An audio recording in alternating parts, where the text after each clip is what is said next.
Keep yourself in the loop of everything football on the Golden State Media Concepts Football Podcast. The latest news on and off the field, be it college football, Big Ten, SEC, Big 12, Pac-12, ACC to the NFL. We've got you covered. Listen to the Golden State Media Concepts Football Podcast.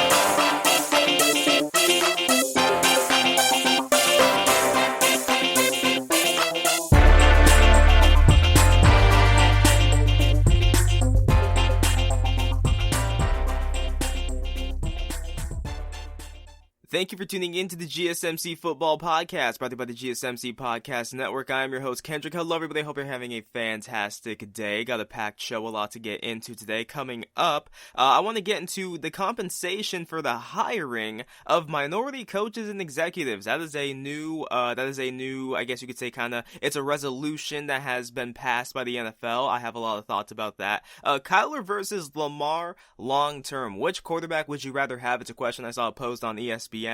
And I actually do have an answer for that, and then we're going to get into all things Lamar Jackson. Is there really a best team this year?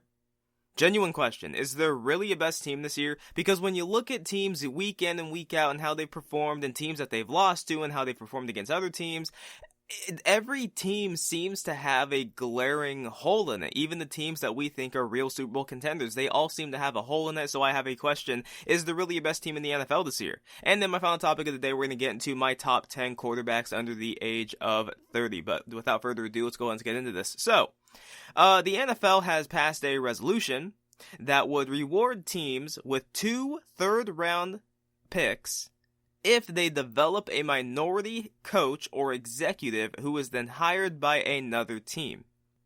Here's a fun fact for people that don't realize this. Did you guys know that 70% of NFL players are black? Over 70% of the league is African American.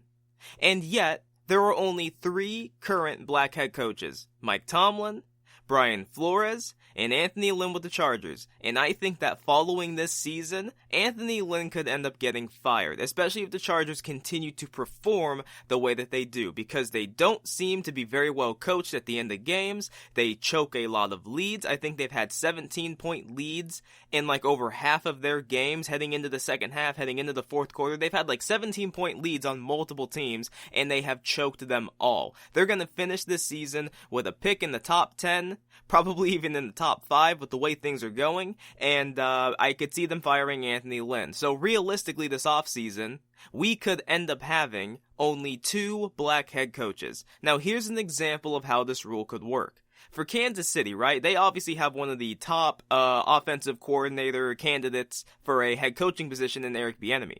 If Eric Bieniemy was to get a head coaching job this offseason, which first of all he should get, but if he was to get hired by another team, the Chiefs would be gifted a third-round pick, in an extra third-round pick, in 2021 and 2022. They get extra picks because they developed a person of color and then they got them into a position of power.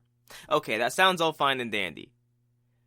Why has the NFL had such a problem with race throughout history? First, it was black people were seen as they couldn't be quarterbacks because they weren't smart enough. They didn't think they could handle the position. Obviously, that has been proven to be wrong. And then it was thought black people couldn't be centers because they don't know if they're smart enough to handle the position. It all comes back to being smart enough.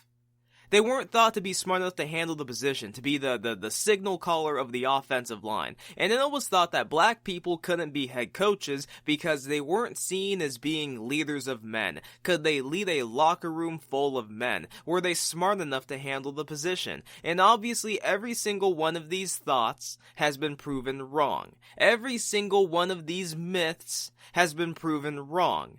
That black people can do these jobs just as, if not better than, their white counterparts. I mean, it is ridiculous. And all the while that black head coaches are doing these things, and black players are doing these things, they know that their leashes are typically shorter. They have less room to fail. Let me give you guys some examples. Steve Wilkes. Remember Steve Wilkes? I'm sure a lot of you probably don't. He was the head coach of the Arizona Cardinals Josh Rosen's rookie year. You know who his two quarterbacks were? Sam Bradford and Josh Rosen. Now, I think Bradford is actually a pretty decent quarterback when he has protection. The problem is he didn't have protection that year, and for a lot of his career, he hasn't had protection. He's been banged up, beaten up, and it was the same thing with the Cardinals. They gave him like $20 million fully guaranteed on a 1-year deal. I think he played a game, and then they pulled him, and they put Rosen in. They cut Bradford. Josh Rosen started the rest of the season behind the worst offensive line in football, some of the worst skill position players in the NFL, one of the oldest rosters in the NFL, and they sucked. I think they finished that season 3-13, and they fired Steve Wilkes. Now, they also did trade Josh Rosen, but they fired Steve Wilkes after 1 season. And I remember that next day after they fired him, I'm watching all these different sports shows, and I'm looking at the reaction, and I see so many people were so angry with the Cardinals because they didn't even give him a chance. They didn't even give him a fair shot. They gave him a season to turn around a terrible roster, and then they said, nah, goodbye. Now, a lot of people look at it now and they go, oh, well, they made the right decision, because now they have Murray, and now they have Cliff Kingsbury, and the team is looking really, really good. They made the right decision. But in the heat of the moment, for you to fire a head coach just a season into their head coaching career is insanity. And it's not like there were all these stories coming out that he lost the locker room and that they didn't respect him and that he was a bad guy. No, it was just literally they saw this other head coach that they wanted. And so they fired him. It was a terrible decision. Well, not a terrible decision. I thought it was a very bad look on the organization. Vance Joseph, he went to Denver. He was the head coach there for 2 seasons. I think he went 5-11 and then 4-12. He did not have good quarterback play. All he really had was a defense, and the defense remained good, at least for the most part. It was just out there a lot because the offense couldn't do anything, and he was fired after 2 seasons. Jim Caldwell. I think what happened to Jim Caldwell is just it's really one of the blemishes on the Detroit Lions. The Detroit Lions have a lot of blemishes in their history. This firing of Jim Caldwell is one of the true blemishes, at least in my opinion, on this organization. Because this organization was headed in a pretty damn good direction under him, and then they fired him for reasons I don't fully understand. Jim Caldwell had 4 seasons with the Detroit Lions. In those 4 seasons, he went 11-5, 7-9, 9-7, 9-7. And they looked at the end of that and they said, I don't think we're really heading in the direction that we want to go into. I think we're going to move in a different direction. So bye-bye, Caldwell. Hello, Matt Patricia. Yeah. Disciple of Bill Belichick, because historically they have all just been great. They wanted to sign, they went ahead and they hired Matt Patricia because he was a defensive genius, and the thing that was kind of the glaring spot of the Lions was their defense wasn't very good. The offense was doing a lot of work, but the defense wasn't that good. So they thought they'd bring in Matt Patricia and it'd make everything better. Let's see, the Lions under Matt Patricia, they have gone 6-10, 3-12-1, and this season, once again, they're on pace to probably be a 4 or 5 win team, and they're going to be picking in the top 10, and they're horrible, and I would not be surprised if they fired Matt Patricia following this season. And especially, it's even with the stories, right? Look at all the stories that come out about Matt Patricia. Players don't like him. They don't like how he talks to them. They don't like how he acts. He's too smug for his own good. He's not really a leader. He's lost the locker room. It's the same thing with Adam Gase with the Jets. Again, no players respect him. He doesn't get along with his stars. He's more about his money. He's all about himself. And yet these people manage to keep these jobs season after season after season of being inept, while black head coaches or just people of color do better with less time and they get fired. Because it's not exactly where the organization wants to be. When you look at Vance Joseph with the Denver Broncos and Matt Patricia with the Detroit Lions, just take the 2 seasons, right? Because Vance Joseph only had 2 seasons with Denver, and Matt Patricia, now this is his 3rd season, but he's had 2 seasons with Detroit. Let's just take a look at the records, right? 5-11 one year, 6-10 the other year. Okay, it's a game difference. And then it was like 4-12 the next year for the Broncos, and it was 3-12-1 for the Lions. The records are identical, but Denver looked at Vance Joseph and said, nope. And they moved on from him, while Detroit hung on to Matt Patricia. And again, this is all going to depend on how you look at it, right? Some people are going to look at this and they're going to say, okay, well, Detroit, clearly they have more leeway, they like Matt Patricia more, I understand that point of view, and I'm not going to say it's necessarily wrong. But when it comes to the Lions, I just think this is the wrong team to talk about that point of view with. Again, Jim Caldwell, 11-5, 7-9, 9-7, 9-7. Matt Patricia, 6-10, 3-12-1, and once again they're below 500, on pace to probably be a 4 or 5 win team. So I would believe you, maybe they like Matt Patricia more, maybe they're trying to let him actually build a culture with the team. Jim Caldwell had a culture, and it was a winning culture, and they didn't even like that. And this team hasn't even come close to sniffing a winning season. And I mean, if you want to make that argument, I mean, go ahead, but I wouldn't make that argument. I would not be the one to make the argument and say, oh, Detroit, oh, well, they're just running it better, right? They're just trying to be one of those teams that's not like the Cleveland Browns who fire a head coach every single year. They're trying to allow the head coach to build a culture. I just think that Detroit is the wrong organization to try and use that rule with.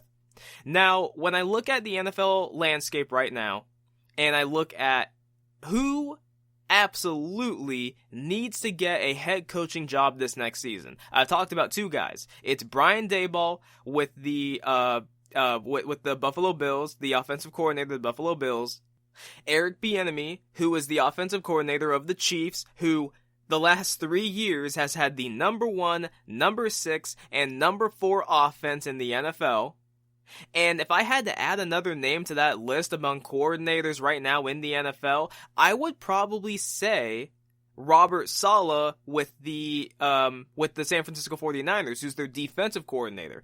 I would probably say those are the 3 guys who should really be getting head coaching looks this coming offseason, right? Robert Saleh, with what he has done with the 49ers defense, is outstanding, and even with the losses of players that they've had, still a very, very formidable defense. With Eric Bieniemy, I think it speaks for itself. He's a Super Bowl champion.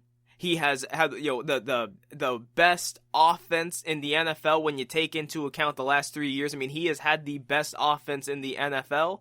And then when it comes to Brian Daboll, you just look at what he's done with Josh Allen, the maturation of Josh Allen. The Bills are a very real, legit team, and they need their offense to be doing what it's doing because their defense isn't doing much this year. But when I look at these 3 guys, these are 3 guys that I believe deserve to have head coaching opportunities. I think that these 3 guys have shown they're experts in their field. Eric Bieniemy, you could say he's mastered his field, he's mastered offense. Robert Saleh is one of the better defensive coordinators in the NFL. Brian Daboll has shown he's one of the best offensive coordinators in the NFL. They have shown they are among the top in their field, and that they deserve to go to the next level. They deserve an opportunity to interview, to get to the next level of their profession, to finally become an NFL head coach, who maybe just specialize. They could still be a head coach who just specializes in the defense, specializes in the offense. Obviously, Andy Reid or Doug Peterson. Every head coach has their specialty.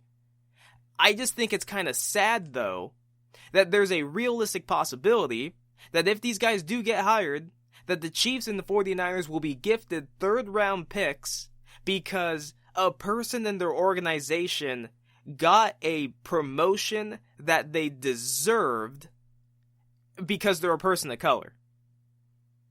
Does that not just sound sad? And I get it. It seems to be the only way that teams are actually going to be motivated to seem to hire people of color. Again, 3 coaches of color in the NFL right now, and the league is over 70% black. And it's crazy. And the NBA is dealing with the same kind of thing. It's even more predominantly black. and yet they also seem to struggle to have black head coaches.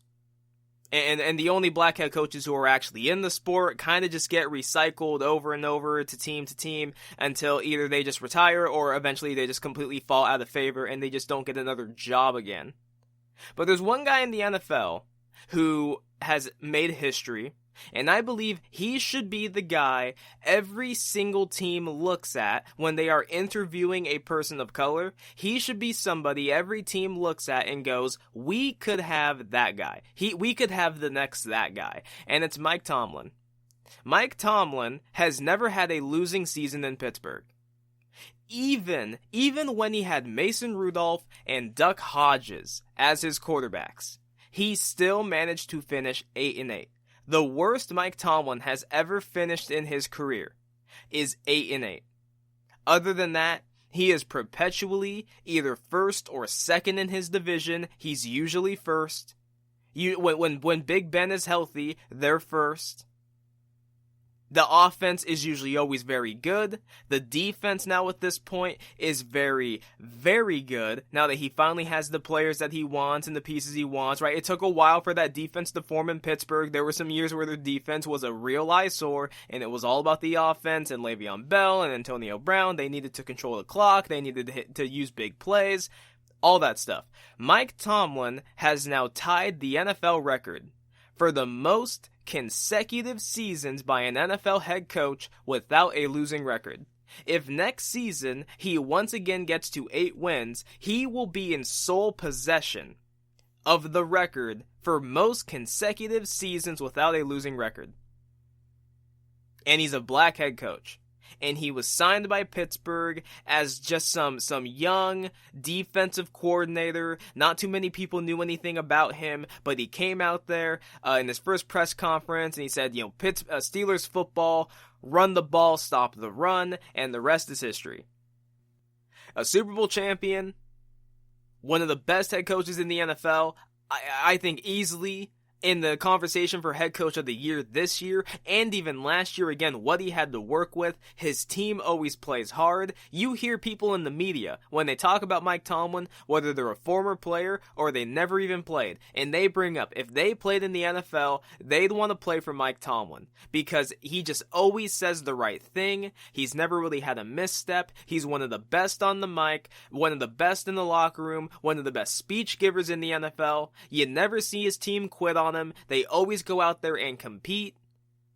And I think the biggest knock on a Mike Tomlin team is that they play down to their competition. They play up to their competition, right? They don't always come out with their A game. They tend, like the Cowboys, right? They were in that game with them. That's just kind of Pittsburgh. Pittsburgh, historically, for whatever reason under Mike Tomlin, plays down to their competition. So they occasionally lose a game that they shouldn't. They occasionally win a game that maybe people didn't expect them to. That's just what you get with a Mike Tomlin team. But you look at them this season, they're one of the best in the NFL. The big hole on their team, if anything, is kind of their offense. They're good when it comes to scoring. Not really good when it comes to just getting yardage, but their defense is outstanding. And I just think every single team, when they're interviewing a person of color, they should look at it as an opportunity to do what the Pittsburgh Steelers did with Mike Tomlin. The Pittsburgh Steelers, the Rooney family, set a tone in the NFL. They created the Rooney Rule that made teams interview people of color because they realized they weren't getting enough shots. And then, of course, this offseason, it was heavily debated. Teams like the Cowboys, as soon as the season ended, they hired Mike McCarthy. And it was like, when they interview a black person, who did they actually interview? Eric Bieniemy didn't get the interview. Robert Saleh didn't get the interview. Who'd they interview? And now you see what Mike McCarthy's doing with the Cowboys, next to nothing. And they're talking about how they might run this thing back with him next year. I just think I understand what this rule is supposed to do. I understand they're trying to motivate teams to hire people of color. I get it. It has a nice sentiment. But the idea of gifting a team extra draft capital to hire somebody who's qualified for a job, who's maybe even more than qualified for a job, just doesn't sit right with me. It doesn't sit well with me. It sounds ludicrous. And I don't know how much this is going to help. I can't imagine this is going to make teams want to hire more people of color. I just can't imagine it. Anyways, coming up next, we're going to get into Kyler versus Lamar. Which quarterback would you rather have long-term? It was a question I saw on ESPN. I do have an answer for it, and I'm going to get into why I have picked the quarterback that I have. That coming up next.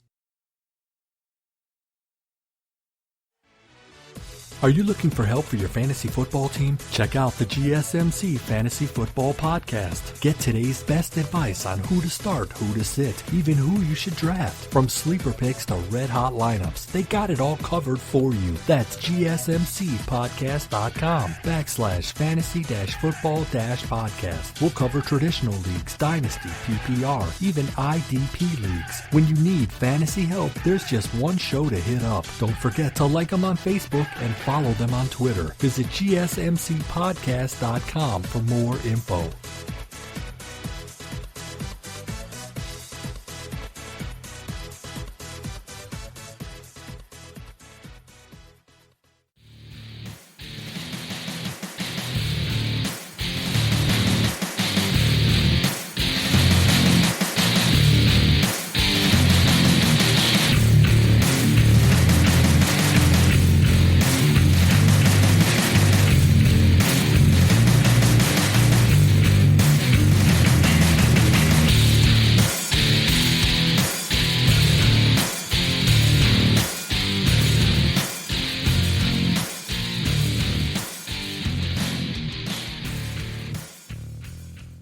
Welcome back to the GSMC Football Podcast. Last segment talked about compensation for the hiring of black head coaches, general managers, all that good stuff.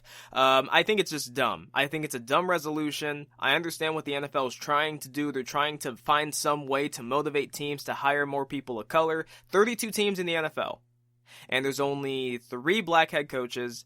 And I think one of them this offseason is going to be fired. There's going to be some other openings for head coaches. And I just think this is not the way to do it. I understand what the NFL is trying to do, but I just don't believe that this is the way you go about it. But anyways, let's get into this. So, Kyler Murray versus Lamar Jackson. I saw this question posed on ESPN, and it was about which quarterback would you want going forward for the long run, right? For the next 10 years, would you rather have Kyler Murray? Would you rather have Lamar Jackson? And who is Lamar Jackson? Obviously, the 2019 MVP. He won it unanimously. One of the probably the premier dual threat in the NFL. He came in as a rookie. Was he really a thrower? People saw more of a runner than a thrower, and I still think he is more of a runner than a thrower. But it was, could he maybe become competent? Obviously, he gets put into the starting lineup, or not the starting lineup. He gets put in as the starting quarterback for the Ravens, takes him to the playoffs, had a stinker in the playoffs. He didn't play well at all, but then the next season, he dominates, finishes with the best record in the NFL, led the league in touchdown passes. His passing game just seemed to go to a whole another level, and the thought was going into this season, well, if he made that kind of a leap in his passing year 1 to year 2, what could he do year 3? And he has seemingly regressed. Kyler Murray comes into the NFL. It's a air raid style offense. Would it really translate to the NFL? Clearly it has. His rookie season, it wasn't great. He had his ups and downs. He showed that while he is a dual threat and while he's one of the better dual threats in the NFL, he also does run himself into a lot of pressures. He's not exactly as aware with his pocket presence. This season, the Cardinals are seriously vying to try and win their division, and Kyler Murray right now is looking like an MVP candidate. And this is actually kind of interesting, right? So I saw this graphic. This graphic ended up getting put up. I don't remember exactly where I saw it, but this graphic got put up. It might have been on ESPN. Halfway through the season, Lamar Jackson's stats last season: 2,400 yards, 17 touchdowns, a total QBR of 73.7. Kyler Murray, halfway through the season this year: 2,600 yards, 24 touchdowns, a 77 total QBR. So he is outdoing Lamar Jackson's MVP season, at least thus far. And if you look at what Lamar Jackson did that season, he won the MVP. Now, here's the difference, right? I don't think this means Kyler Murray is going to win the MVP. The team isn't as good as that Ravens team. This team is not going to finish with the best record in the NFL. I think that the Cardinals could be a 10-win team, maybe a 9-10-win team. I'm still really iffy on their defense. I don't think their defense is super good. They're good in terms of points allowed, not really good everywhere else, especially after they lost Chandler Jones. So I still think they can be a double-digit win team. They can be a playoff team, but to say that he'll win the MVP, I just don't see it happening. I don't think they're going to have the record to show for it. I think there will be other teams that finish better than them. Hell, the Seahawks, the Rams, they could still technically finish better than them. But with that being said, if I had to take one of these quarterbacks right now to moving forward, I would take Kyler Murray. And the reason why I would take Kyler Murray is plain and simple, he's just a better thrower than Lamar Jackson. Lamar Jackson, year 2, his passing game was actually at least respectable, right? It was still one of the worst in the NFL, but he was a good enough of a thrower to where you had to respect him. You couldn't just play the run. You had to worry about if he threw it because he showed he was accurate enough. He could hit his tight ends. He could hit his wide receivers. He was good enough to occasionally hit a deep ball. But basically what Lamar showed everybody is if you commit one way, he was going to make you look stupid the other. Vice versa. You couldn't quite play the run. You couldn't quite play the pass. He was the ultimate dual threat, and he embarrassed defenses every single week. How many times has that long run against Cincinnati been shown? How many times? That is one of his big career... That might be his career highlight because it looked like Madden. That is what Lamar Jackson did last year. But that was last year. This year, it's very, very different. Has everyone noticed that the Ravens haven't exactly been the same team? Don't get me wrong, they're still good. They're still probably the third best team in the AFC. I would put them behind the Steelers and the Chiefs, obviously.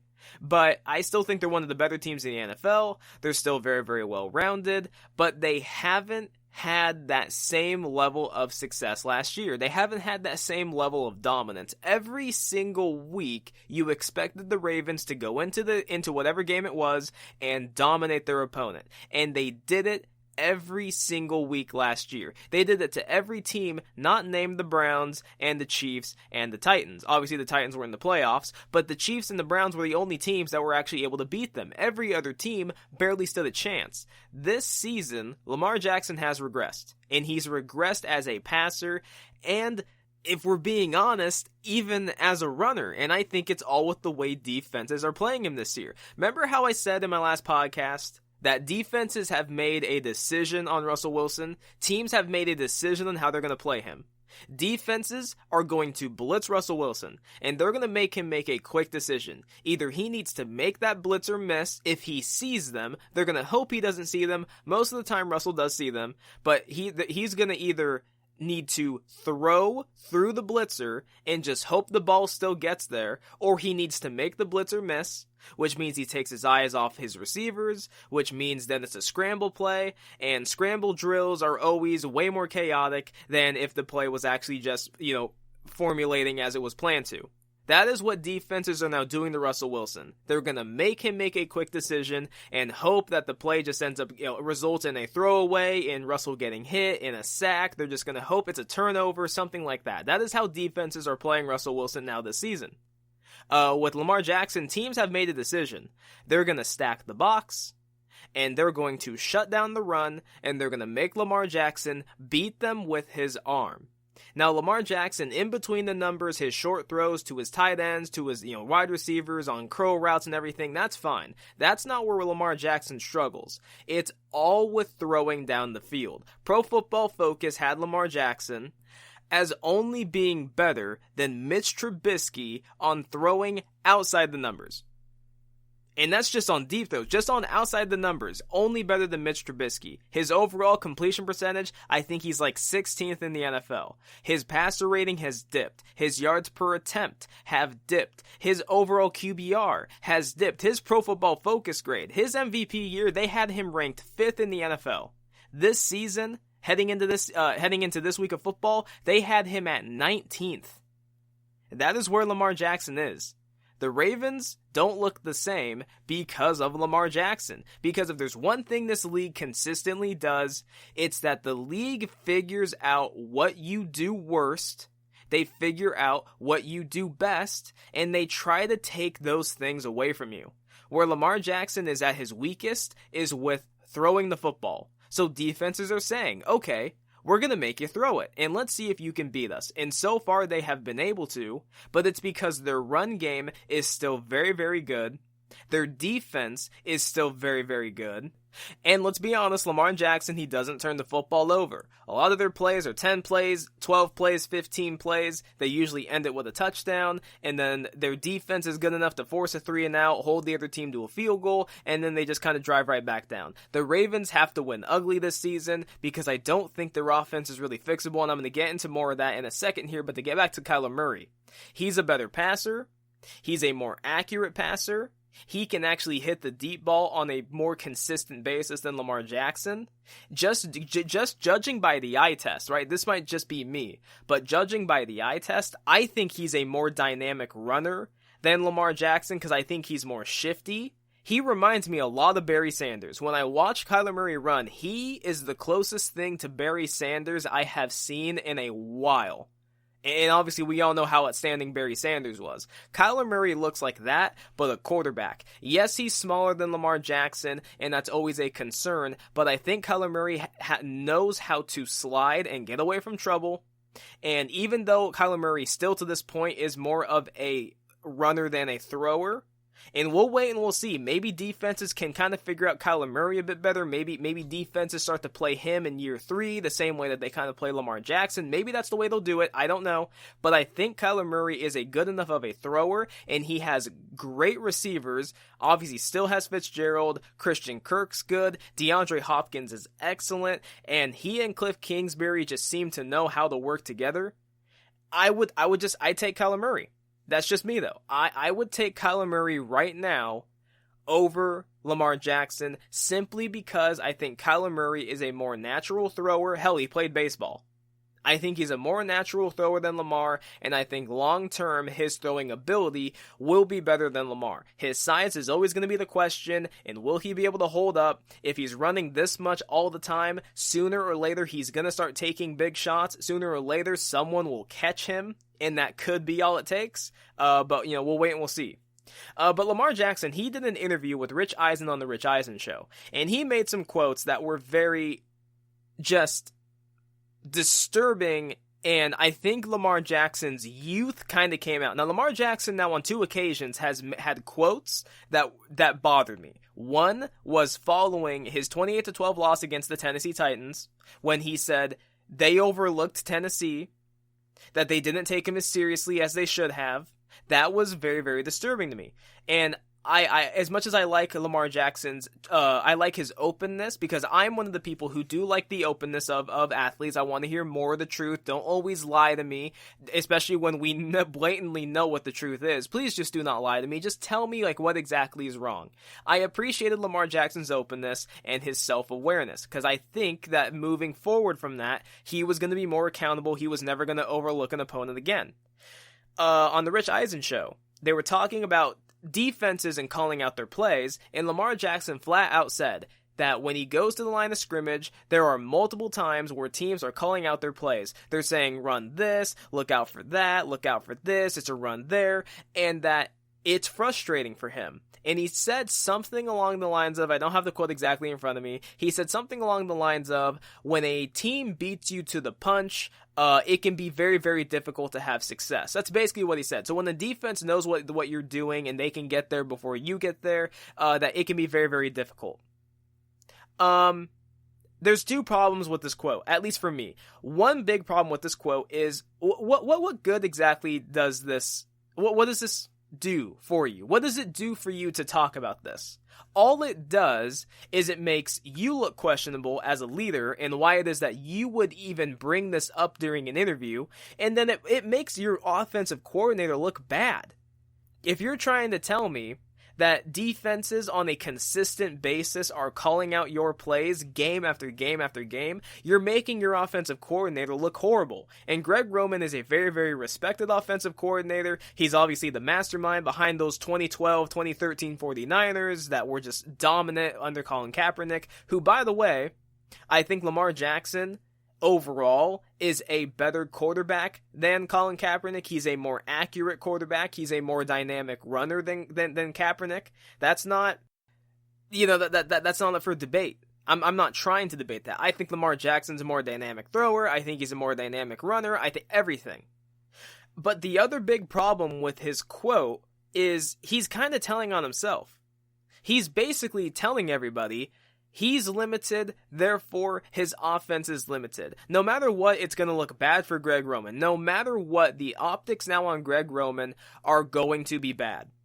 But he's also telling on himself. Again, I kind of brought up some of the numbers. Lamar Jackson has regressed in terms of passer rating. His numbers halfway through this season as compared to last season are all down. They're kind of similar in some areas, but all in all, they're down. His completion percentage is down, his passer rating's down, his QBR is down, his Pro Football Focus grade is down, everything for him is down. I think the only thing that's maybe up for him, I think, is his yards per attempt, and even then, he ranks like 22nd in the league for yards per attempt. He is just not the passer that the Ravens need him to be.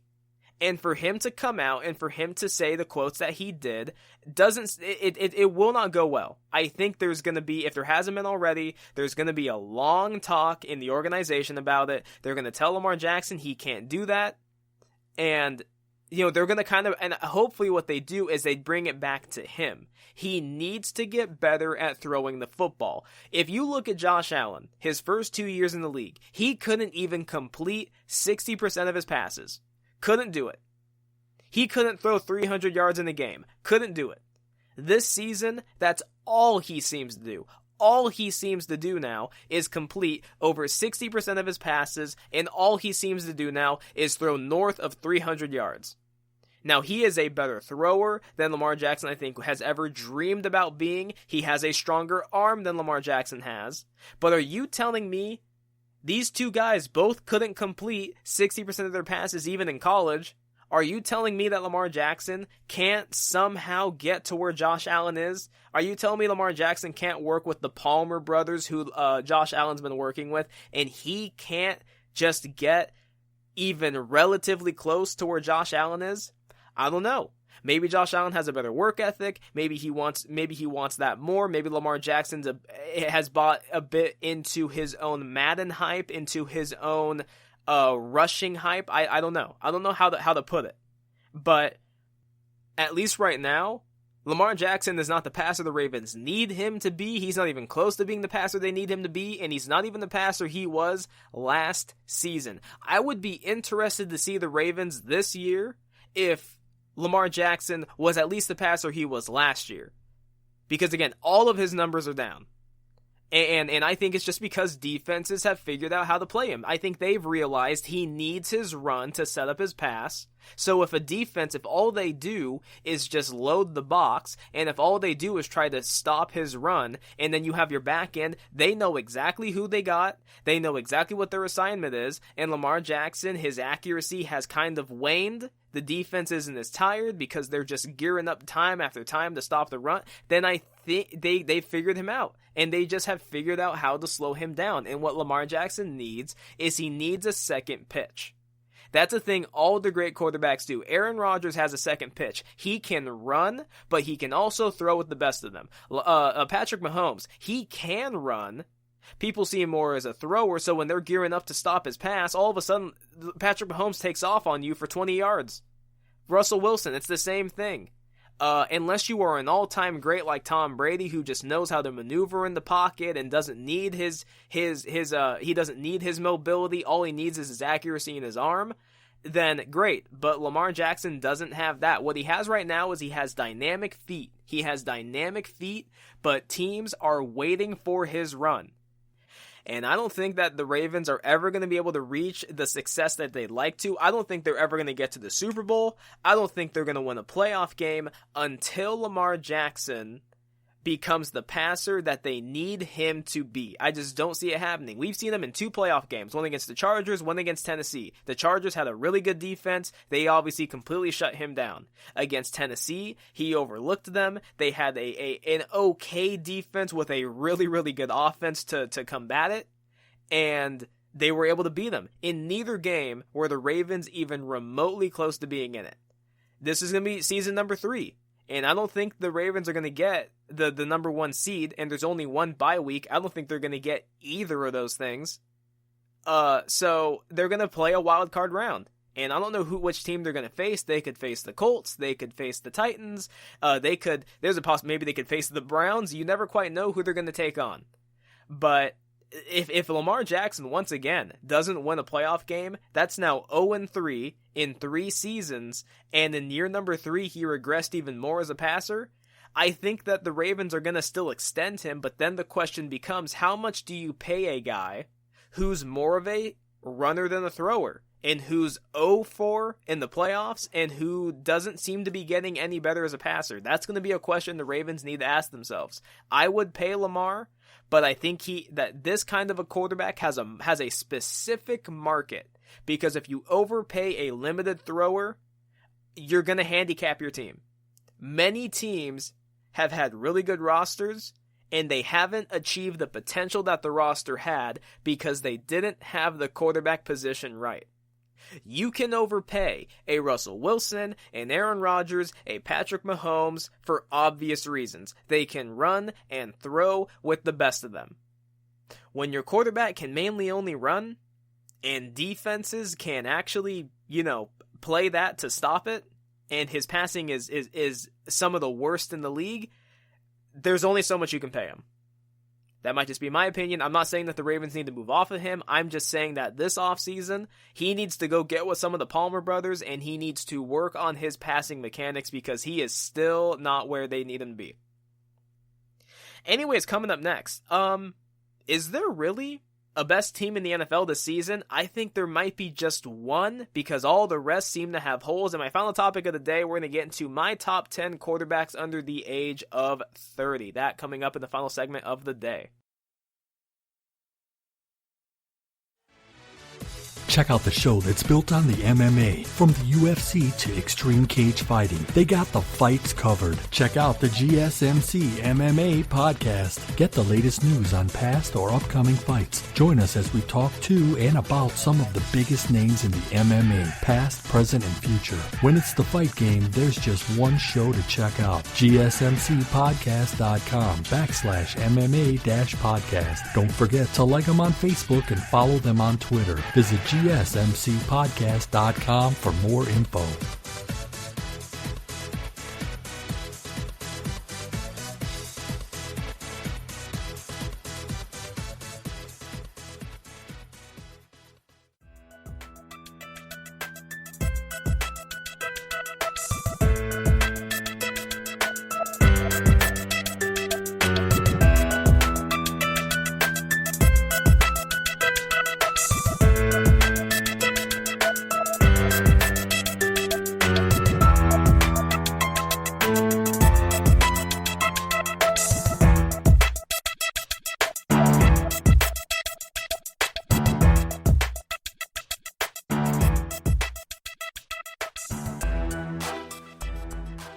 Welcome back to the GSMC Football Podcast. Last segment talked about Kyler versus Lamar long term. Which quarterback would you want? It was a question I saw posed on ESPN. For me personally, I would take Kyler Murray long term than Lamar Jackson. I think Kyler Murray right now is a better, more consistent passer than Lamar Jackson. He hits the deep ball on a more consistent basis. They hit their short throws probably about as similar, although I think Kyler Murray just throws a better football. He throws a tight spiral. He has that baseball background. Lamar Jackson doesn't necessarily have that. Lamar Jackson does throw his fair share of ducks. But all in all, I would take Kyler Murray. I think he and Lamar have very, very similar skill sets. Obviously, they can both throw. They can both run with the best of them. I think as runners, they're about even. I think Lamar has a bit more of a straight line speed, a bit more of a stop and go to him. Kyler seems to have a bit more wiggle. It's very, very Barry Sanders-esque. But I would just take Kyler Murray. I will always take the quarterback that can actually be more of a pocket passer, who can give me some mobility, than the guy who's not really that consistent, but who can also move. That's just me, though. I prefer a guy who can throw. Some people might not. Some people, they love Lamar Jackson, the way that he plays. They think he's fine the way he plays. They think you just need to call better plays for him. That's totally fine. I understand the argument. He just won the MVP. But as it stands right now, I would take Kyler Murray, and that's just me, though. Anyways, let's go and get into this. So, as the season's gone on, typically at some point in time, you can kind of tell who the top teams are. You can tell who the top teams are, and while the records say one thing for many teams, right? The Saints, the Seahawks, the Rams, the Cardinals, the Bills, all these teams that have really, really good records.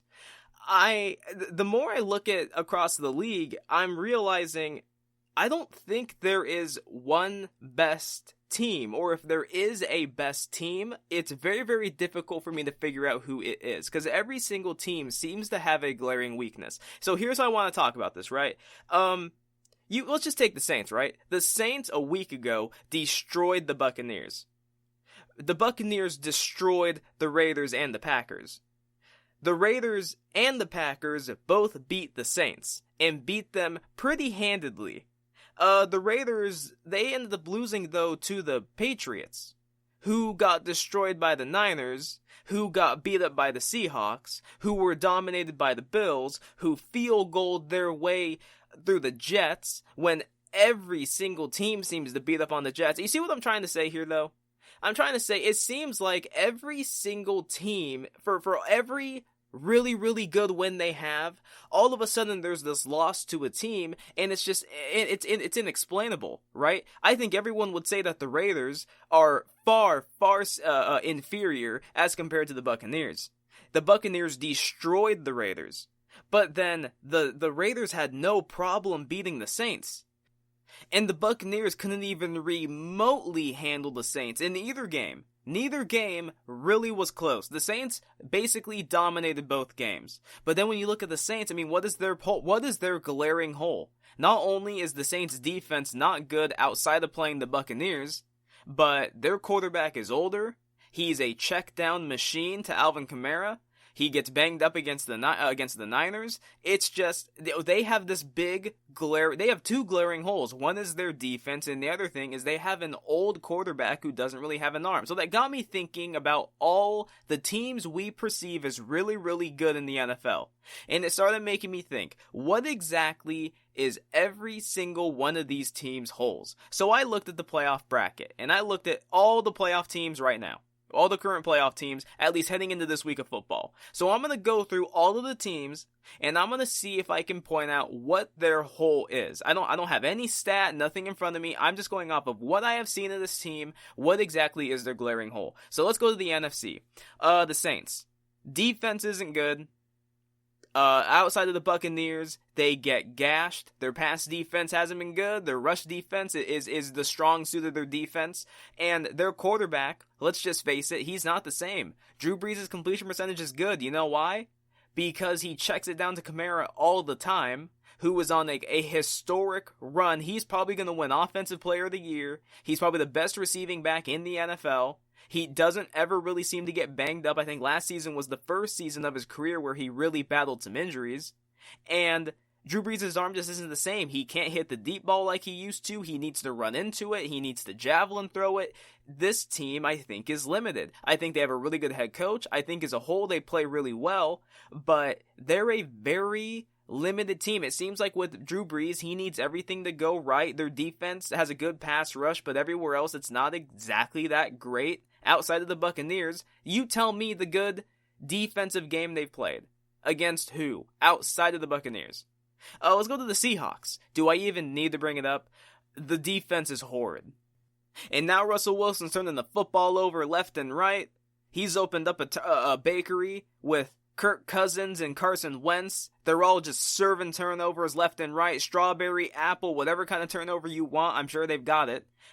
Seattle's defense is just not a Super Bowl caliber defense. If this team does make the playoffs, and I think they're gonna make the playoffs, no doubt. I think Russell Wilson's too good for them to not make the playoffs. They made the playoffs every single year of his career, except for the one year they went 9-7.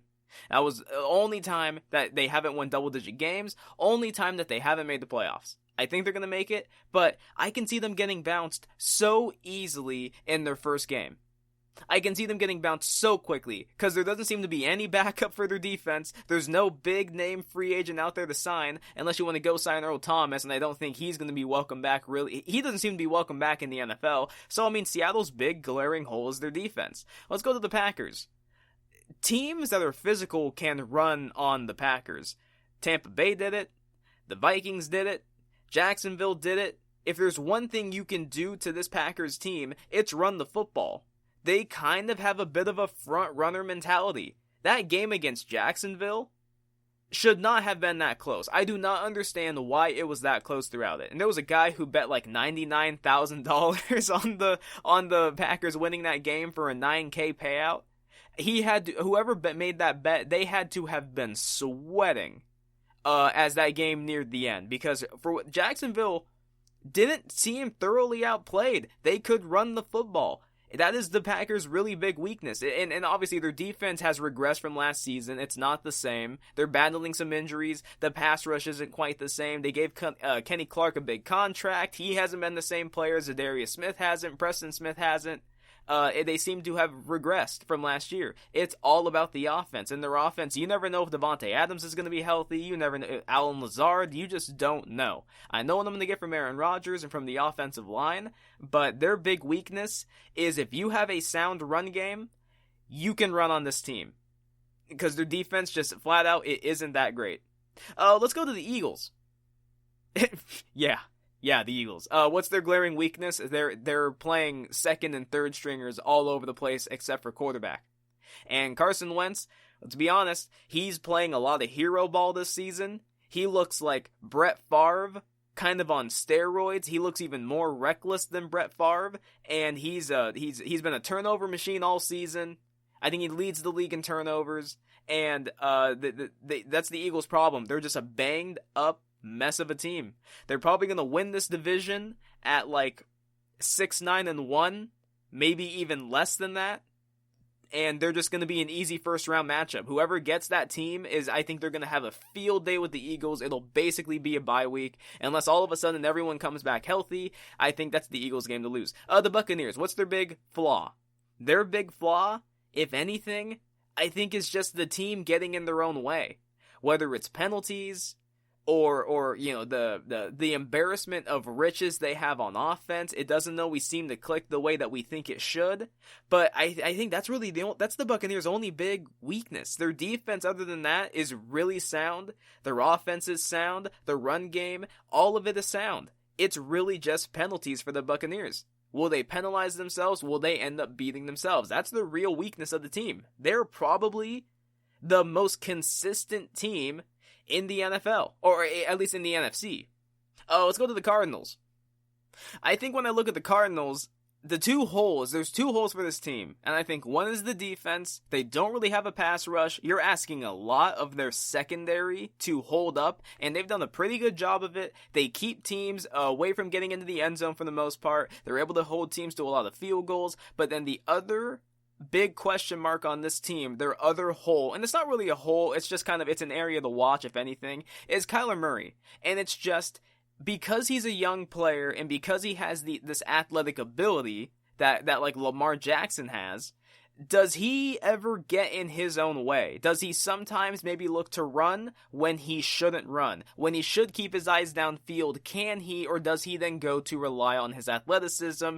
And is it necessarily the best play? I think that is the big question on the Cardinals. I think the Cardinals are close. I think give them maybe a draft in a free agency to try and shore up their defense, shore up their offensive line a bit more, and I think this team is going to be a real contender. But at the moment, I don't think so. I think, again, they go into the playoffs. They'll be a tough matchup, but I think they get beat, and that's just how I feel about them. And last team, the Rams. The big question about the Rams is kind of the same thing with the Cardinals, and it's Jared Goff. What Jared Goff are you going to get? Are you going to get the Jared Goff that outdueled Patrick Mahomes? Or are you going to get the Jared Goff that showed up against the Dolphins? Are you going to get 4 turnover Jared Goff and no touchdowns? Or are you going to get 4 touchdown passes, 400 yards, Jared Goff. Because 1 week, Jared Goff looks like Joe frickin' Montana, just throwing long balls all over the place, and then the next week he looks like Ryan Fitzpatrick turning it over left and right. I know what I'm going to get from the run game. I know what I'm going to get from that defense. The offensive line is a bit nicked up, but I think that Sean McVay, I think he's kind of figured out after last season and the debacle the offensive line was. I think he's kind of figured out how to work with it a bit more. Again, I don't think the Rams are a Super Bowl contender, but I think they're going to be a tough team in the playoffs. But the big question on them is Jared Goff, and which one are they going to get? So let's go to the AFC. The Pittsburgh Steelers. The big hole on the Pittsburgh Steelers is that they play down to their level of competition. For the most part, that's what they've done with Mike Tomlin. Mike Tomlin, Big Ben, if there's any flaw with them, is that they play down to the level of competition. There are teams that they should blow out, that historically they'd lose to. I remember there was a crazy stat, and I can't remember it off the top of my head, and I'm upset I can't remember it off the top of my head, but there was like a crazy stat out there that showed Mike Tomlin against teams below 500, he has like a below 500 record against them. Like, for whatever reason, against bad teams, his team just doesn't show up, but then against good teams, they typically win. So I think that's going to be the real big problem, and obviously Big Ben, what's going on with him, how are his knees, how's his arm, as the season goes on and he throws more and more and more, will he get fatigued, how's his arm going to hold up? I think those are the big questions, but that defense is great, the offense is good with scoring. Other than that, offensively, in terms of yardage, it's kind of middle of the road into the low 20s. So I think that's the big question around Pittsburgh. But like, it's a really, really well built team. Let's go to the Bills. What's the big problem with the Bills? Their defense, and I don't quite understand it. Every member of the defense basically returned. One of their D tackles, I think, went to Arizona, but they've got another D tackle there. They had a rookie who was supposed to take his spot. But, like, the secondary isn't the same, the pass rush isn't the same, the linebackers don't seem to be the same, and they are battling some injuries, I get that. But the offense has been saving them. If Josh Allen was playing the way he did last year with this defense, this team would be one of the worst in the NFL. So, really, the big hole with this team is their defense. Let's go to the Colts. What's the problem with the Colts? I don't know what kind of offense I'm going to get. Phillip Rivers and this offense is the problem. They have a great offensive line. They've suffered some running back injuries. Their wide receiving core isn't necessarily special. Like, they don't have that one outstanding dynamic receiver. Michael Pittman can maybe turn into it in the future. Their tight ends are good. But all together, I mean, this is a defensively led team. The big hole is, what are you going to get from this offense? Phillip Rivers is always prone to turn it over at some point in time. A lot of these games, they don't really seem to run the football. They go pretty heavy Phillip Rivers, and I don't know if at this stage of his career with his age, I don't know if he's a guy who can throw consistently 40 times every single game. And I'm also not sure if you want him to throw the ball 40 times every game, because it just leaves more room for him to turn the football over. I think the Colts are a quarterback away from being a contender. They're a quarterback away and like one really good receiver away, I think, from being a real contender. Because the defense is there, the offensive line is there, the head coach is there, everything's there. They just need a quarterback who's even a semi-threat to run the football. Like, I think if this Colts team had even, let's just say, if they had Tua, if this team had Tua, if they had Joe Burrow, I think the Colts are not only a playoff contender, I think they'd be a sneaky Super Bowl contender. Because we see what Tua's doing, and we see what Burrow's doing, and I think they both have a less supporting cast than Phillip Rivers, and and they're both more of a threat to run it, and they're less turnover prone. But and that might be a bit too much of a reach, but that is just, I don't know. It's how I feel. I think that there's a lot of other quarterbacks you could put on this Colts team that could be doing what Phillip Rivers is doing, but even better. Let's go ahead and move on. So let's look at the Ravens. What's the big hole in this team? Lamar Jackson. And it's just simply, you don't know what Lamar Jackson you're going to get. Are you going to get the Lamar Jackson that opened the season last year against the Dolphins and looked like one of the best passers in the NFL? Or are you going to get the Lamar Jackson that has been playing this season, which is one of the more inaccurate quarterbacks in the NFL? Again, outside of their big dominant win over the Cleveland Browns, they have not looked the same since then. So I think the big hole on this team is going to be Lamar Jackson. And again, it's not necessarily he's a hole. It's just that he's a thing to watch. He's a player to watch week to week. What kind of performance are you going to get from him? Next up, the Titans. Big problem with this team, it's the defense. The defense is horrid. There's no pass rush. I like the secondary, but there's no pass rush to help the secondary. I love the offense. I love Tannehill. I love Henry. I love their offensive line. Not as much without Taylor Lewan, but I still like it. Their receiving core is nice. Their tight ends are nice. But this team needs to get a lead, and they need to be able to run the football. And if they can't do it, we have seen they can get kind of exposed. When they can't run the football, which then affects the passing game, you're putting that defense out there more and more. That defense can't stop anybody. It's the same thing with the Seahawks. Except Tennessee's defense is just better.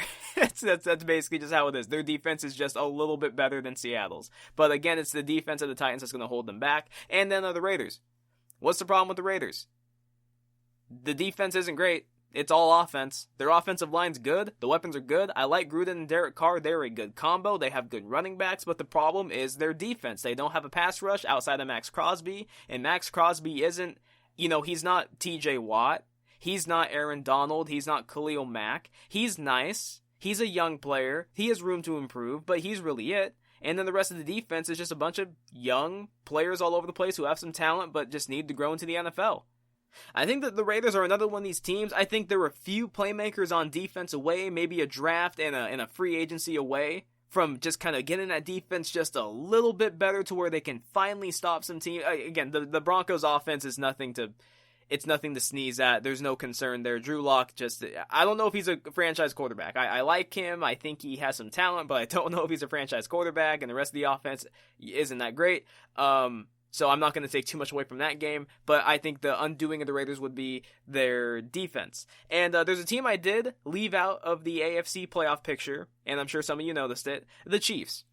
And I left them out because I think the Chiefs are the closest team in the AFC to being perfect, and they're probably the closest team in the NFL to being perfect. The defense is good. The offense is good. They have the best quarterback probably in the NFL. Andy Reid, good special teams. As long as they have these pieces together, I just think they're going to consistently be in contention. As long as their defense doesn't plummet to 32nd in the league, I think they're always going to be in contention to win the Super Bowl. There doesn't appear to be a Super Bowl hangover with the Chiefs this season. They seem to be just as locked in. I mean, on the AFC side, probably the best team is the Chiefs. On the NFC side, the best team is probably the Buccaneers. When you just look at the holes for both, neither team really has a hole. And even then, when it comes to the Buccaneers, the question with them is penalties. Bruce Arians' teams historically have just been more penalized teams. They're a bit looser. Tom Brady, he can maybe fix some of that, get them to tighten it up a bit. But you never quite know. They've had some games this season where the Bucs have kind of looked like the Bucs when it comes to penalties. The Chiefs don't really have that problem. They stay pretty inside themselves. Andy Reid sometimes still has some coaching blunders. He still doesn't seem to always know exactly how to manage the clock, still makes some questionable decisions. But at the end of the day, I think that the Bucs and the Chiefs are the best two well-rounded teams. Every other team has some kind of a big hole in it that can be exploited. And it's made me think more about, is there ever a team in the NFL where you looked at them and they literally didn't have a flaw? And I realize it's the New England Patriots with Tom Brady. Every single week, they were the only team in the NFL where as soon as they took the field, you said they're going to win the game. And sometimes they didn't, right? They didn't go every single season undefeated. They had some seasons where they lost only 3 games or 4 games, but they went into that game and people thought they're going to win. Because they've got Tom Brady, they've got Bill Belichick, they never get penalized, they have the best special teams, they have one of the best defenses, one of the best offenses, they don't turn the football over, they get takeaways. The New England Patriots really are the last team in the NFL where every single time they took the field, you thought they were going to win. With the Chiefs, sometimes you're not exactly sure. I think most people expect them to win, but you're never exactly sure. With the Buccaneers, I think a lot of people, they'd say, oh, they should win this game. But are you going to take them as a lock? Most people had the Patriots in as a lock every single week to win. And I don't know if we're going to see that again. Maybe we can see it with the Chiefs. Maybe they get to a point where they just have a bunch of young defensive pieces. They're able to get guys under contract. Maybe they take discounts like people did in New England. I don't know. I don't know how it's all going to work out. I don't think it's going to happen with the Bucs because I just think Tom Brady's too old for that and he's not going to be there for the long run. But Mahomes, they got him under contract. Biggest contract in sports history. It's team friendly. I really think that just, if there's going to be another team that can maybe get to a point like New England did, where it just seemed like every week they were a lock to win, I think it'd be the Chiefs. And I think this season the Chiefs are the best team in the NFL. They have the least amount of holes. They got the best quarterback, one of the best head coaches. I think that they are the best team in the NFL, and I think at the moment I'm probably going to take them to win the Super Bowl. Anyways, coming up next, final topic of the day, we're going to get into my top 10 quarterbacks under 30. That coming up next. Check out the show built around the women of MMA. From the UFC to the extreme cage fighting, we got the fights covered. Listen. It's the Golden State Media Concepts Women's MMA Podcast. The latest news of upcoming fights, discussions of previous matches. Join us as we talk to and about the biggest names in women's mixed martial arts, past, present, and future. When it's the women's fight game, you know where to listen to. The Golden State Media Concepts Women's MMA Podcast.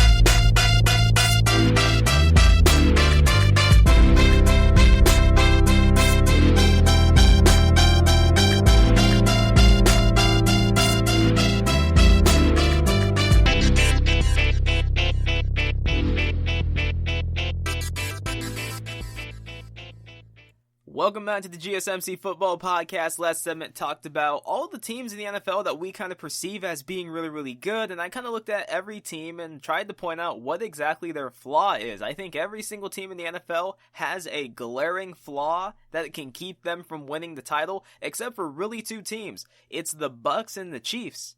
And even then, the Bucs, they kind of have a penalty problem. You never quite know when exactly that penalty problem is going to come back up. This season, they have been better. They've kind of bucked the Bruce Arians stigma that their team plays a bit loose. They do get a bit more penalized at the beginning of the season. I remember they had a game where they had like 8 or 10 penalties, and everyone was kind of like, yeah, this is a Bruce Arians team. This is probably going to happen. They've been better, but you never know if it's going to come back out again. And when it comes to the Chiefs, good defense, good special teams, good offense. Their kicker, for whatever reason, can't hit extra points anymore, but he can hit field goals.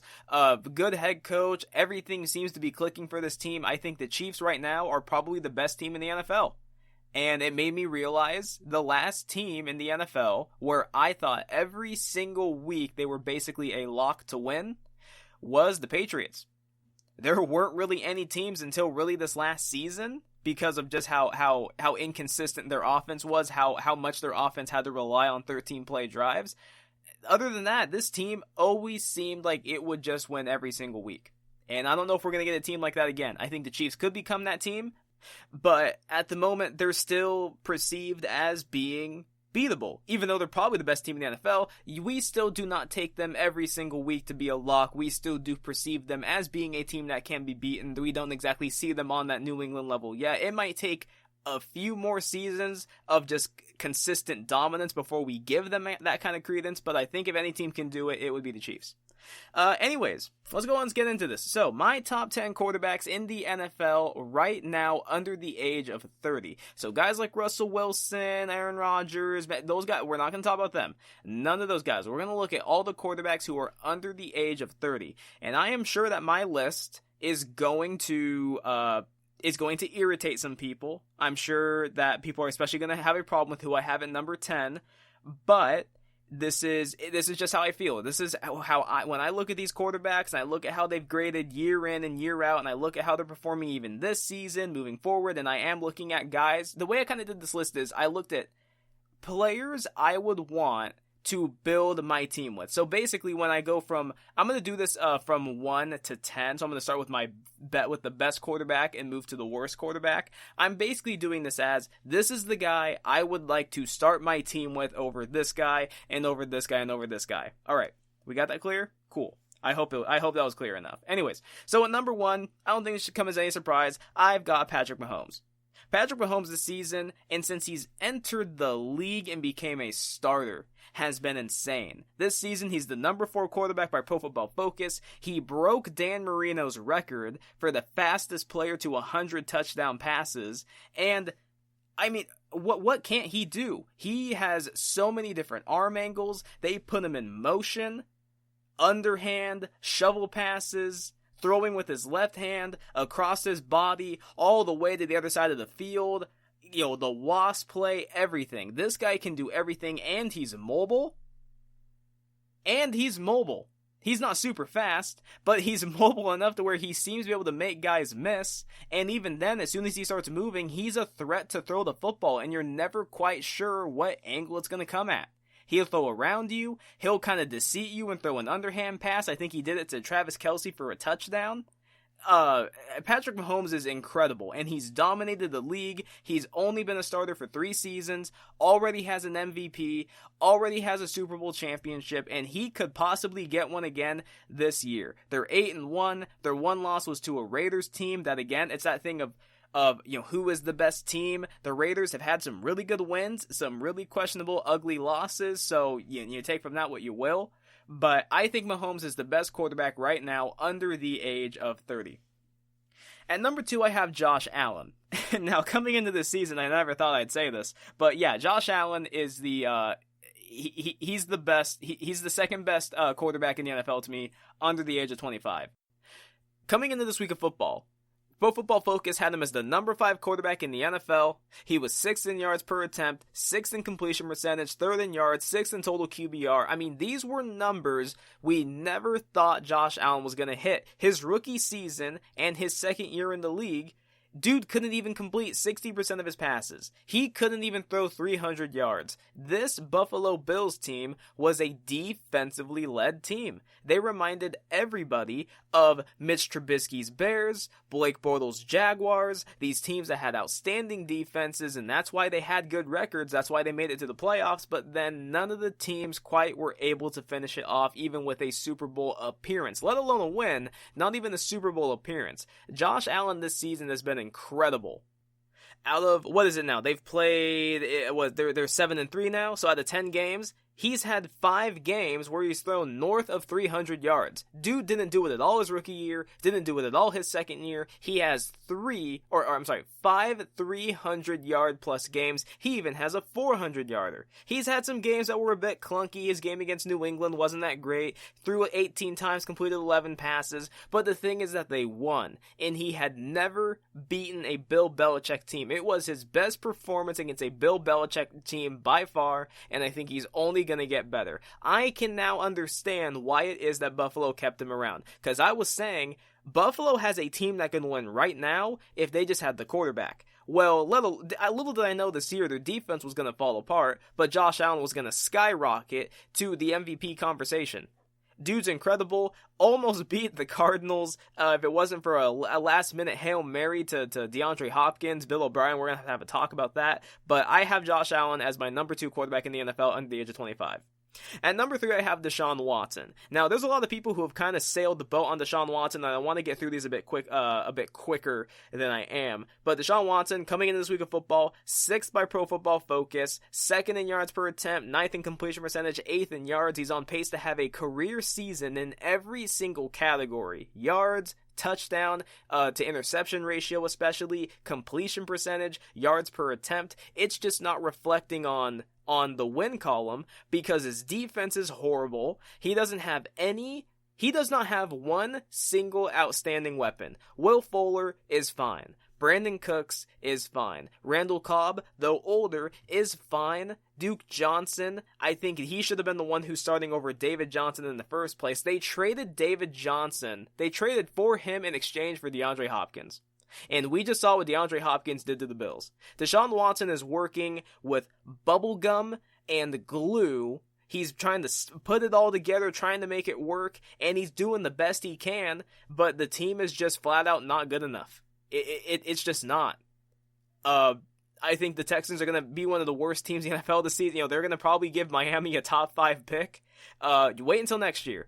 Get a GM, get a head coach, work from there. You've got the quarterback. I think Deshaun Watson's incredible. I think that his wins do not reflect his performance. I think the wins reflect the team as a whole. I still love Deshaun Watson. I've got him at number 3. At number 4, I've got Kyler Murray.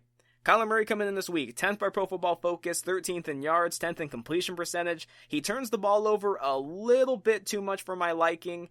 He is more of a runner than a thrower, but I think he is, at the moment, the premier dual threat in the NFL.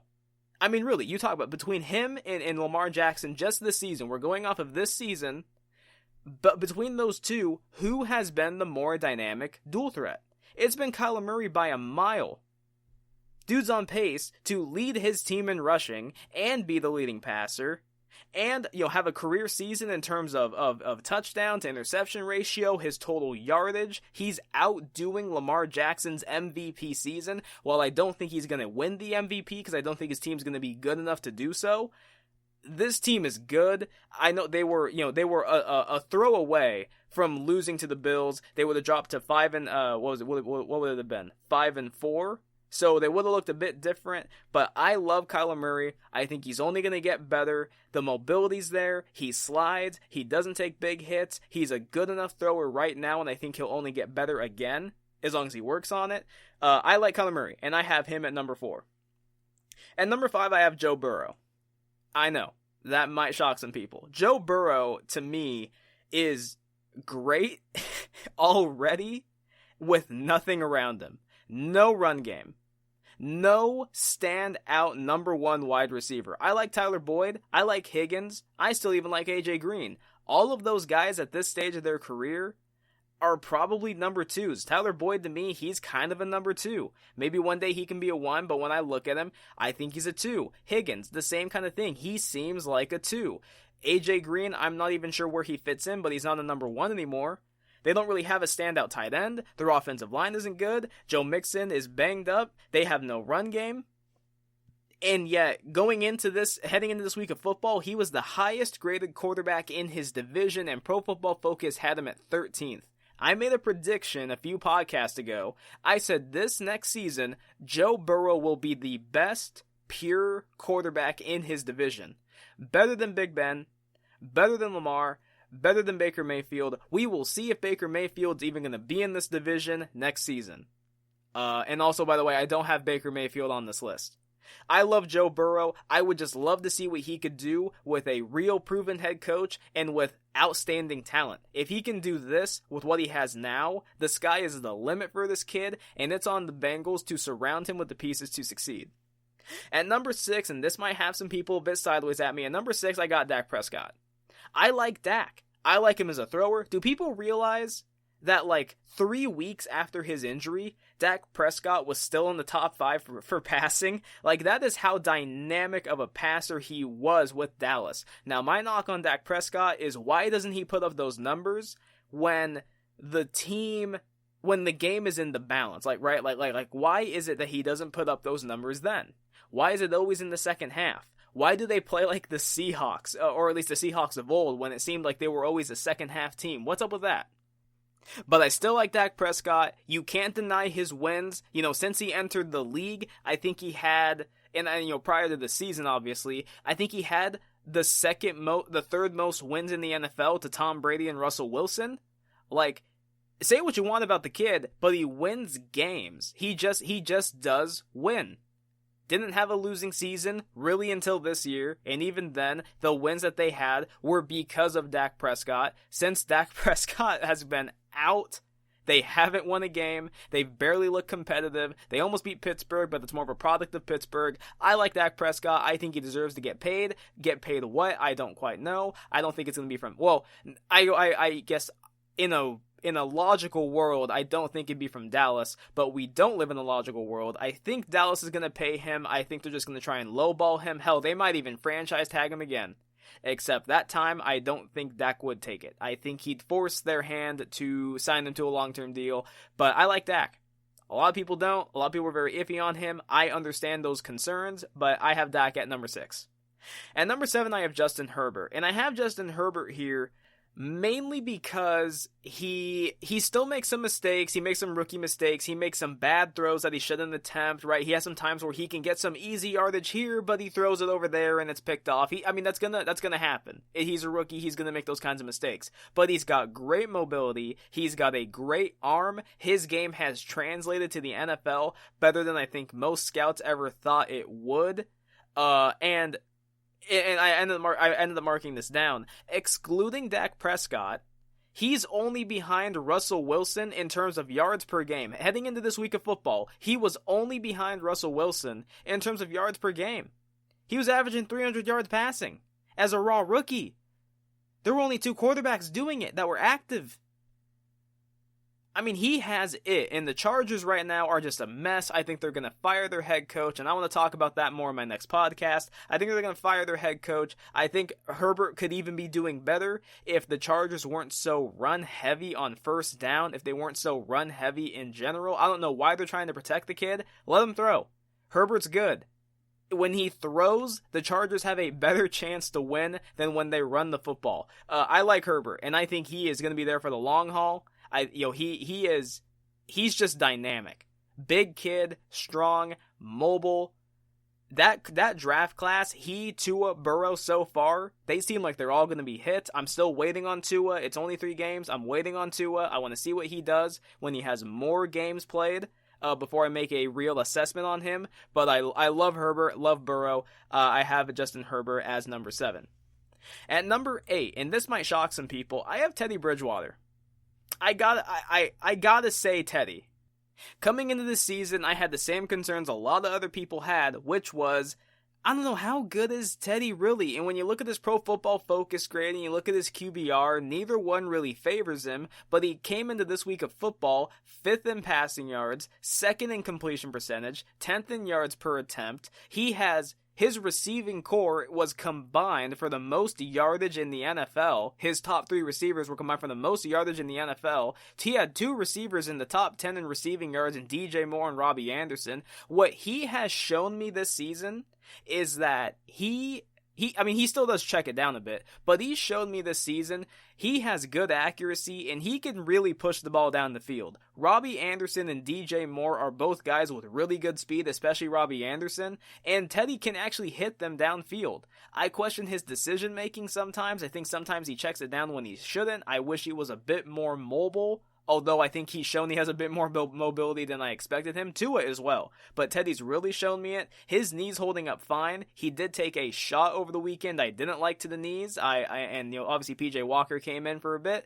I didn't like that. But Teddy has proven me wrong. He's another guy I had a lot of doubts about, like Josh Allen. And he's proven me wrong. I really think if Carolina wanted to, I think they could build around Bridgewater and they could form a contender. I really think so. He's got the accuracy. He's got the guts. He's willing to air it out. I like Teddy. And number 9, I have Derek Carr. Derek Carr, now Pro Football Focus doesn't really like him. QBR does. They had him 9th in the NFL. He's 5th in completion percentage, 14th in yards per attempt. So he still isn't exactly an air-it-out quarterback, but he is in the upper half of quarterbacks in the NFL. He had 16 touchdowns to 2 picks heading into this week.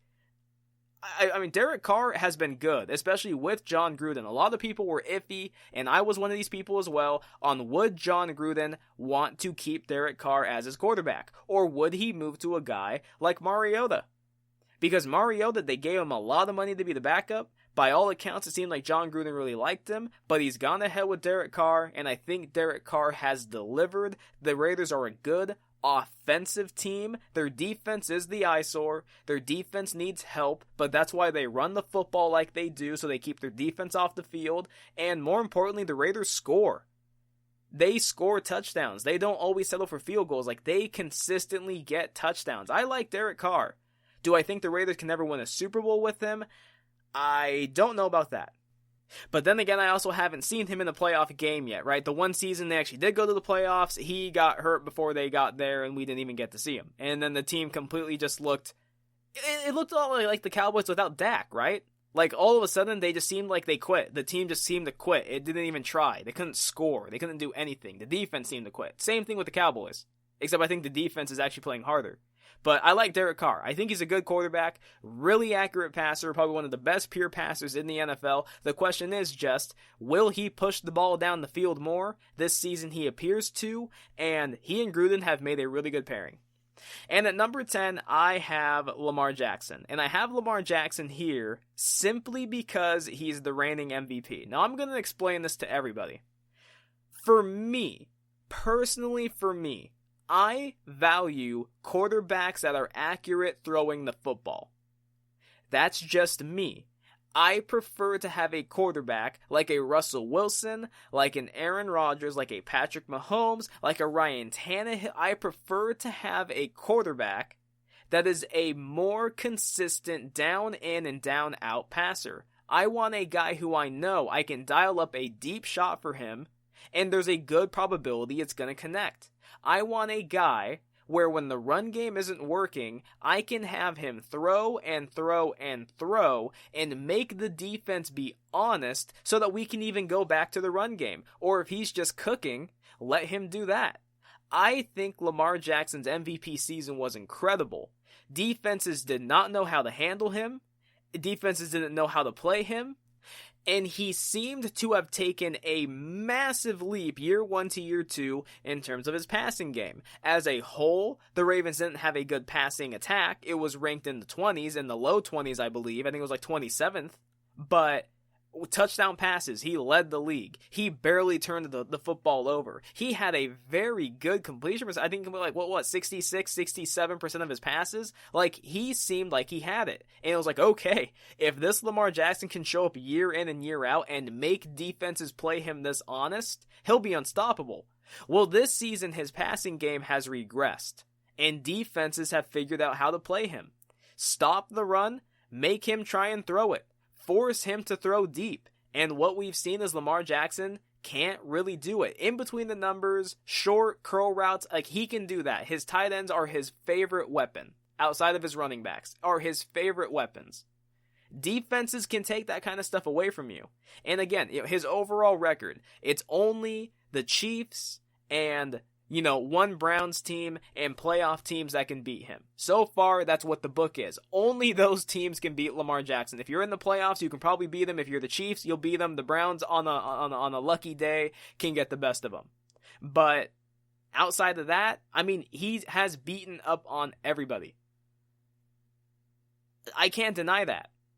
But when I watch him as a passer and I see just how limited the Ravens are offensively with him, the fact that I kind of know what they're going to do every single snap, it's either going to be a run with Gus Edwards, or it'll be a run with another one of their running backs, or it's going to be a throw to a tight end. It'll be an occasional throw over the middle to Hollywood Brown or Snead, or it's going to be some kind of designed run play from Lamar Jackson. I mean, that is their offense. Deep shots are basically non-existent. A play like Wasp will not get called with this Ravens offense, with Lamar Jackson being the passer that he is. For me personally, I value passing more than you just being a dynamic run threat, because teams, sooner or later, figure out how to limit you. It happened to Michael Vick. It's happening right now to Lamar Jackson. I think at some point in time it'll happen to Kyler Murray, but I think Kyler Murray is a better thrower, and I think Kyler Murray does have the capabilities of taking his team to the playoffs because he can throw, or taking his team to the Super Bowl because he can throw. Lamar Jackson, I don't know. I expected him to be the same as last year, maybe even a bit better. He has regressed in every single statistical category for a quarterback. And I can't overlook that. So I have Lamar Jackson at number 10. He is the reigning MVP. I get that. But I like all these other quarterbacks more because I get mobility from them and I get better, more consistent passing. So again, from number 1 to number 10, Patrick Mahomes, Josh Allen, Deshaun Watson, Kyler Murray, Joe Burrow, Dak Prescott, Justin Herbert, Teddy Bridgewater, Derek Carr, and Lamar Jackson. I'm sure some people are going to be very, very upset about that, but I welcome it. It is what it is. It's my list. You know, it's just my opinion. Don't get upset about it. It's fine. It is what it is. Anyways, thank you for tuning in to the GSMC Football Podcast, brought to you by the GSMC Podcast Network. I would like to ask that you please remember to subscribe to the show and write a nice review. That really helps us out. Also, if you can, please follow us on Facebook, Twitter, and Instagram. Thank you, and have a good night. You've been listening to the Golden State Media Concepts Football Podcast, part of the Golden State Media Concepts Podcast Network.